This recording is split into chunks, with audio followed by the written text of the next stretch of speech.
Assalamualaikum warahmatullahi wabarakatuh, pemirsa Kebumen TV dan sahabat Jelajah Masjid Kebumen TV. Kembali lagi dalam acara Jelajah Masjid, sebuah acara yang akan membawa kita menelusuri dan berjalan-jalan menuju masjid-masjid yang ada di Kabupaten Kebumen. Dan di episode Jelajah Masjid kali ini, kita sedang berada di salah satu masjid di Desa Mangli, Kecamatan Kuarasan, Kabupaten Kebumen, yaitu Masjid Adin. Seperti apa dan bagaimana cerita dari Masjid Adin ini? Saksikan terus Jelajah Masjid Kebumen TV.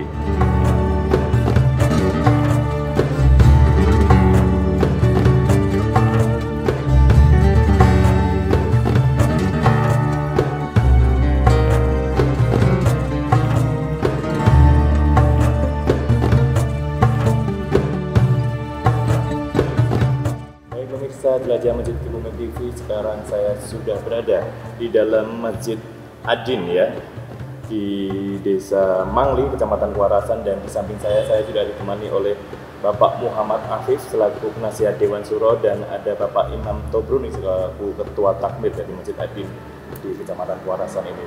Baik, sebelumnya saya akan menanyakan ke Pak Afif. Pak Afif mungkin bisa diceritakan Pak Afif sejarah dari berdirinya Masjid Adin ini, Pak. Mungkin di tahun berapa dan mungkin diresmikan di tahun berapa? Monggo, Pak. Baik. Insya Allah ini kalau kami nggak lupa, ini kan spontan semuanya. Ini spontan semuanya. Jadi awalnya ada informasi tahun 2009 atau 2010 itu. Itu katanya ada salah satu jenderal dari Jakarta lah, kami nggak tahu, itu cari tempat lokasi untuk didirikan masjid. Cari tempat lokasi untuk didirikan masjid? Iya, gitu. Awalnya seperti itu. Nah, informasi ini langsung disampaikan oleh Pak Sekdes, Pak Noto Sumadi itu. Pak Noto Sumadi, habis itu beliau karena menginginkan ini tanah ini kan waktu itu ya nggak seperti inilah, itu dulu seperti masih tanah kosong. Dia berinisiatif langsung nemuin yang punya tanah ini. Jadi tanah ini aslinya itu dulu punya Mbah Glondong itu loh. Oh, dulu Mbah Glondong. Zaman Belanda itu punya anak namanya Binar, itu sudah wafat semuanya. Terus sama anaknya atau cucunya Pak Glondong itu diantaranya Pak Haji Untung, Pak Haji Kudus, dan pokoknya CS, Pak Haji CS. Dari informasi itu Pak Sekdes dulu itu Pak Noto Sumadi itu sowan ke sana. Menginginkan tanah ini. Karena ada yang mau bangun gitu loh. Jadi harapan nanti kalau ada wakaf udah langsung kita langsung bangun gitu. Berarti tujuan utama memang ingin mendirikan masjid di sini ya, Pak ya? Oh enggak. Bukan. Berarti tujuan untuk membangun masjid di Jalan Puring. Waktu itu di Jalan Puring. Nyari lokasi di Jalan Puring. Itu informasinya seperti itu. Jadi jenderal itu sudah nemu di sana. Nah di sini kadang sudah ada informasi itu Pak Sekdes itu menghubungin ahli waris ini dan udah bicara intinya mau diwakafkan ini, minta untuk dimaafkan untuk masjid, dan alhamdulillah itu Bapak Haji Untung CS itu menyepakati dan akhirnya diwakafkan. Ini luasnya insya Allah 962 meter persegi. 962 meter persegi. Itu wakaf ya, sertifikat ya. Sertifikat wakaf kami urus langsung. Ini sebenarnya karena perkembangan ini ya, gara-gara masjid ini alhamdulillah perkembangan ada yayasan, dan yayasan alhamdulillah pinggir. Baik Pak, untuk peletakan batu pertama atau mulai pembangunan di tahun berapa Pak? Itu tahun 2011 peletakan pertama itu dari tokoh-tokoh sini ya. Di antaranya yang dituakan di sini almarhumullah Kiai Hasan Maskur Gandusari yang punya Thorikoh Satoriyah. Terus dan tokoh-tokoh di sini itu peletakan batu pertama. Terus berangsur sampai lama sampai 3 tahun. Sampai 3 tahun selanjutnya. Iya, 3 tahun selanjutnya itu baru bisa difungsikan untuk sholat. Baru bisa difungsikan untuk sholat. Ya, untuk sholat. Nah, habis itu dengan perkembangan masjid ini, ada yayasan dan sebagainya, sekalian dulu kita resmikan masjid ini tahun 2016 oleh yang terhormat Bapak Bupati Bapak Fuad itu dulu yang meresmikan. Jadi diresmikannya di tahun 2016. Tapi setelah selisih 3 tahun baru bisa difungsikan untuk sholat. Ya. Jadi 2011 kita pasang pondasi pertama, kita bareng-bareng sama masyarakat kita mewujudkan masjid ini. Kemudian 2013 baru bisa difungsikan untuk kegiatan keagamaan lah ya. Keagamaan. Nah, ini sebenarnya saya ingin menanyakan Pak, karena mungkin ini di tahun 2000-an gitu Pak, tapi masih mempertahankan gaya klasik Pak. Apakah ada cerita tersendiri atau filosofi tersendiri dari bangunan masjid ini Pak? Kenapa dipilih seperti ini gitu loh? Ini ya gini, lagi-lagi dulu karena masyarakat di sini nggak pernah ada istilahnya apa ya, kita membangun yang sebesar inilah, ya namanya di desa gitu ya. Betul sekali. Itu dulu dari Bapak Haji Untung CS ke sini menemui masyarakat, langsung sudah ada gambarnya. Sudah ada gambarnya. Dan sudah ada RAB-nya kurang lebih 1,5 waktu itu. Sudah ada gambarnya itu. Ada gambarnya. Nah, habis rapat kita tanyakan biaya untuk bangun itu ada atau belum? Nah, ternyata belum ada. Belum ada. Waktu itu mungkin cuma dikasih modal sekitar itu loh, seingat saya sekitar kurang lebih itu 20 juta. 20 juta, terus kita berlanjut dengan gotong royong masyarakat semuanya kita untuk bisa terwujudnya masjid ini. Karena itu seperti itu. Nah, itu gambar itu dulu udah seperti itu. Udah lantai dua. Makanya 5 sini ini sebenarnya dulu lantai 2. Rencananya gitu. Iya, rencananya lantai 2. Karena itu dana bisa dikatakan dibebankan ke masyarakat. Masyarakat itu anggaplah belum mampu waktu itu belum mampu waktu itu. Ya itu tinggal merubah desain. Jadi seperti ini jadinya. Jadi nggak ada istilahnya, nggak ada filosofinya itu seperti apa itu. Kalau boleh tahu Pak, ini masjid ini bisa menampung sampai dengan berapa jamaah Pak? Kurang lebihnya? Gini kurang lebih ya sekitar kalau penuh di sini aja itu sekitar, kalau sampai belakang itu sekitar 600. Apakah ini selanjutnya saya ingin menanyakan terkait dengan kegiatan-kegiatan di Masjid Adin Pak? Ada kegiatan apa saja Pak di masjid ini di bulan-bulan biasa atau hari-hari biasa atau di minggu biasa yang kegiatannya bersifatnya reguler Pak, yang dilakukan berulang setiap minggunya? Ini untuk pas ada takmir sekarang dan sudah berjalan. Ini mulai dari ketakmiran situ alhamdulillah sampai sekarang berjalan. Apa aja kegiatannya itu dari Pak Tamir. Monggo silakan untuk menambahkan. Mohon maaf, perkenalkan saya dari Takmir Masjid Adin Imam Tobroni. Alhamdulillah kegiatan di Masjid Adin dari tahun 2024 awal Ramadan kemarin tahun berapa? Ramadan yang tahun sekarang 1446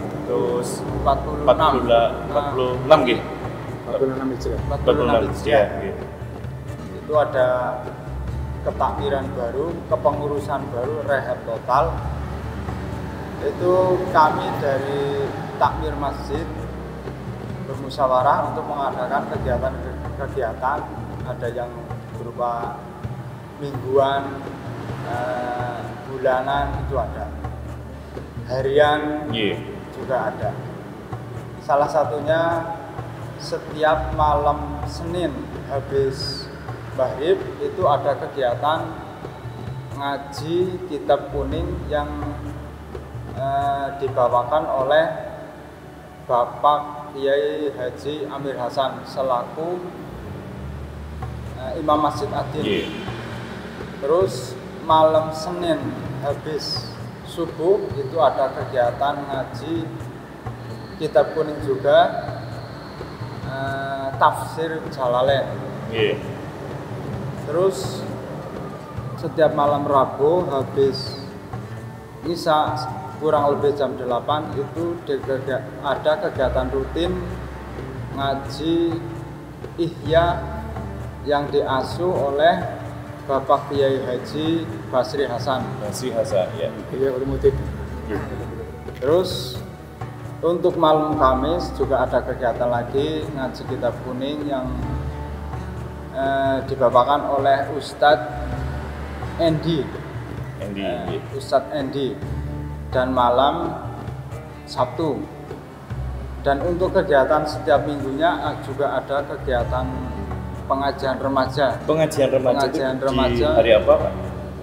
Untuk lingkungan Masjid Adin itu diadakan setiap malam minggu habis misa kurang lebih jam 8 itu ngaji-ngaji untuk remaja dan musyawarah bersama. Musyawarah tentang keilmuan agama.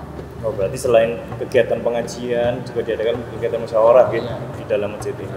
Nah, untuk saya boleh tahu, Pak, jamaah-jamaah dari pengajian tersebut datangnya dari mana? Atau warga sekitar sini saja atau bisa masyarakat umum gabung untuk pengajian tersebut, Pak? Itu awal-awal dibukanya kegiatan untuk remaja masjid, lingkungan masjid itu dibuka untuk umum. Untuk umum, Awal-awal banyak itu dari luar desa, banyak yang sini. Terus entah karena kondisi atau apa ini rada surut. Rada surut ini perlu perjuangan lagi. Semoga semakin ramai ya, Pak, ya pengajiannya, Pak. Itu kan tadi terkait dengan kegiatan yang reguler dilakukan tiap minggunya, Pak. Kemudian saya ingin menanyakan terkait dengan kegiatan yang dilakukan atau yang sudah dilakukan di bulan-bulan Ramadan sebelumnya, mungkin bisa diceritakan, Pak. Oh ya, ini untuk yang setiap selapan sekali juga ada. Selapan sekali? Ya. Ada kegiatan zikir. Kebetulan nanti malam, ini malam Kamis Kliwon. Biasanya itu ada kegiatan zikir namanya Zikrus Syafaat. Zikrus Syafaat. Itu untuk setiap bulannya. Setiap bulannya ada selapan gitu. Kalau di desa ya selapan hari sekali lah. Untuk kegiatan-kegiatan yang lainnya yang berupa hari-hari tertentu, misalnya hari bulan Maulud ataupun bulan Rajab, itu biasanya diadakan kegiatan-kegiatan pengajian yang berupa untuk umum, untuk masyarakat wilayah lingkungan Masjid Adin. Wilayah sini saja gitu. Ya, biasanya begitu. Itu juga melihat kondisi, situasi dan musyawarah dari masyarakat. Mau diadakan yang bisa dikatakan kalau di desa itu bikin taruh atau cukup di yang biasa di lingkungan di area sekitar masjid itu biasanya dari rembukan musyawarah jamaah masjid dan warga masyarakat dahulu. Nah, terus untuk kegiatan-kegiatan di bulan Ramadan itu dari dulu, dari awal berdirinya Masjid Adin itu sudah ada kegiatan kalau buka bersama itu ada takjil. Ada takjilan. Itu masyarakat umum boleh ikut, misal yang dari perjalanan itu nanti disediakan menu berbuka atau bagaimana, Pak? Ya, untuk takjil itu dari Masjid Adin, dari takmir Masjid Adin itu disediakan untuk umum. Untuk musafir atau untuk lingkungan boleh. Ya, boleh saja. Siapa saja yang mau berbuka takjil di Masjid Adin dipersilahkan. Kemudian setelah berbuka bersama ada acara lagi atau ada kegiatan lain, Pak? Itu kalau di bulan-bulan Ramadan itu ada kegiatan rutinan habis sholat tarawih itu digilir membaca Al-Quran. Rutinan Quran semangat Bu. Digilir. Itu Itu dijadwalkan dalam bermaksud untuk biar berjalan terus. Iya. Walaupun itu dijadwal umpamanya si A sudah muter lagi. Siapapun itu boleh ikut. Siapapun Iya. boleh ikut. Itu untuk menjaga keistiqomahan di kegiatan di bulan Ramadan itu. Ramadan. Kemudian baca Al-Qur'an. Nggih. Terus habis sebelum sholat tarawih juga ada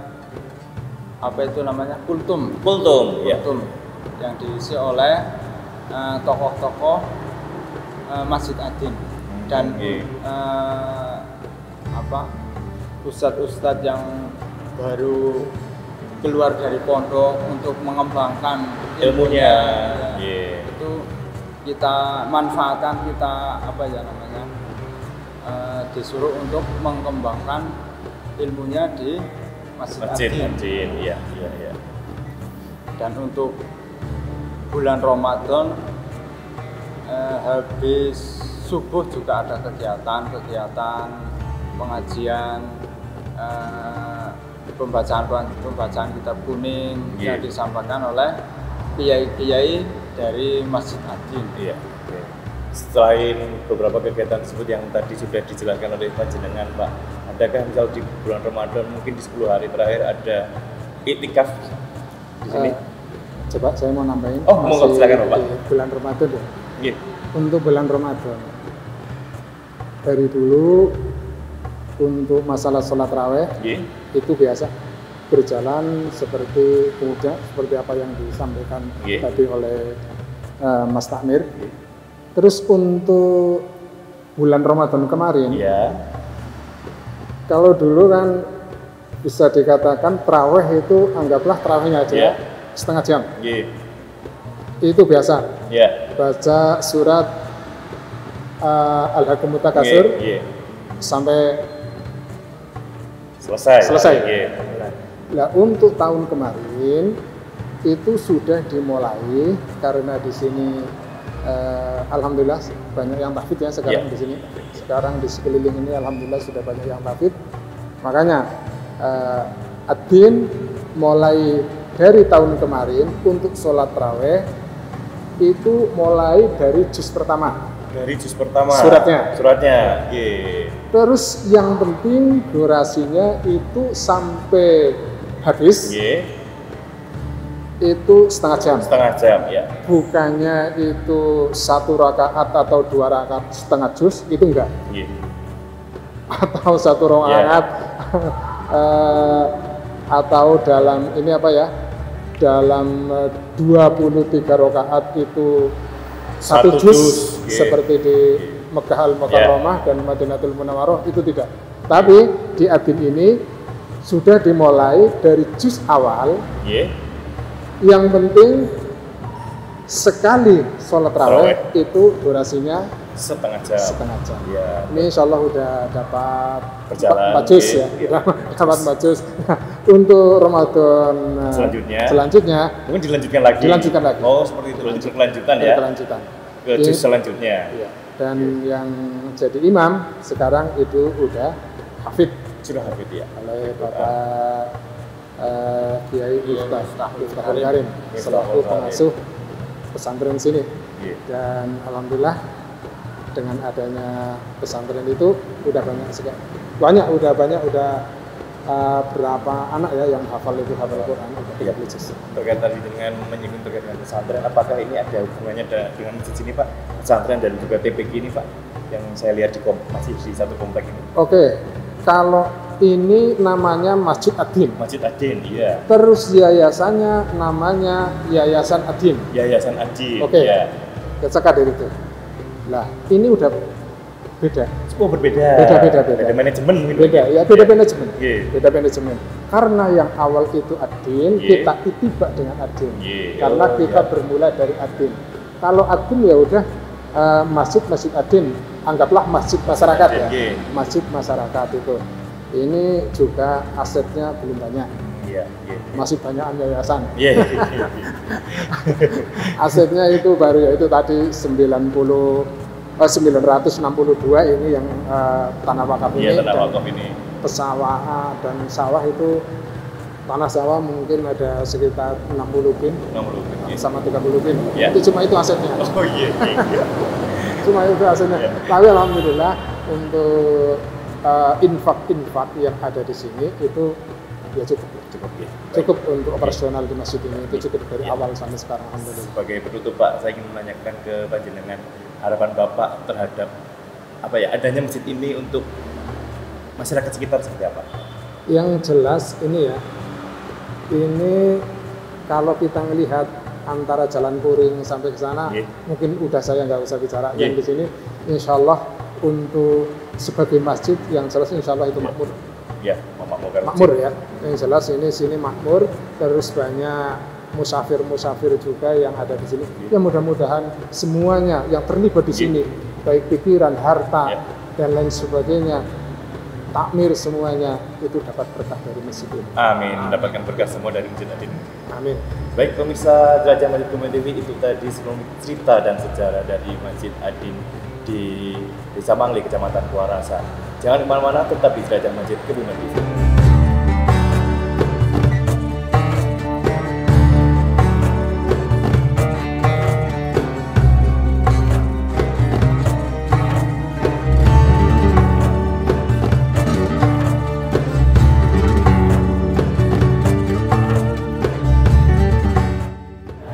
Dan itu tadi pemirsa Jelajah Masjid Kebumen Televisi, sejarah dan cerita singkat dari Masjid Adin di Desa Mangli, Kecamatan Kuarasan, Kabupaten Kebumen. Semoga kita bisa mempelajari nilai-nilai Islam dan nilai-nilai positif lain dari Masjid Adin dari Kecamatan Kuarasan ini. Sampai jumpa di Jelajah Masjid episode selanjutnya. Saya Tommy Pratama mengucapkan wassalamualaikum warahmatullahi wabarakatuh.